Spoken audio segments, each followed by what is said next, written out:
Monsieur Mathieu, vous avez la parole.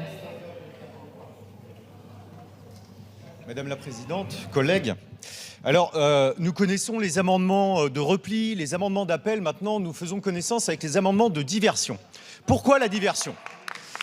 Depuis tout à l'heure, nous entendons des remerciements justifiés d'ailleurs à Madame Rousseau en disant « Merci de porter ce débat, c'est un débat très important, la question est importante, des vies entières s'écroulent littéralement parce que des gens ont mis toute leur vie dans ces maisons qui craquent et qui s'effondrent.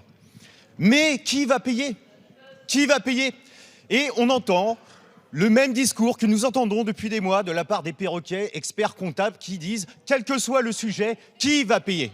Alors, l'intérêt général, puisque nous délibérons ici de l'intérêt général, commande à un moment que nous regardions la situation. 10 millions de maisons sur notre territoire sont concernés. L'intérêt général, c'est pas de savoir si les assurances ont le dos assez large pour supporter ce poids.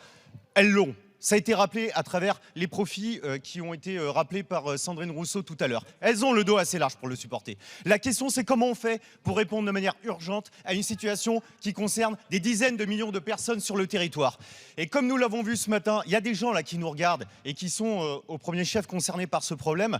Je veux leur donner une grille de lecture et faire de cet amendement de diversion un amendement d'explication. La grille de lecture, c'est que vous allez entendre durant ce débat des considérations techniques, des pirouettes techniques. Mais la vraie grille de lecture, c'est qu'il y a des personnes ici qui se battent pour l'intérêt général et d'autres qui pensent que le frigo des Français peut être vide, leur maison peut craquer. Tout ce qui compte, c'est protéger les petits sous des gros assureurs.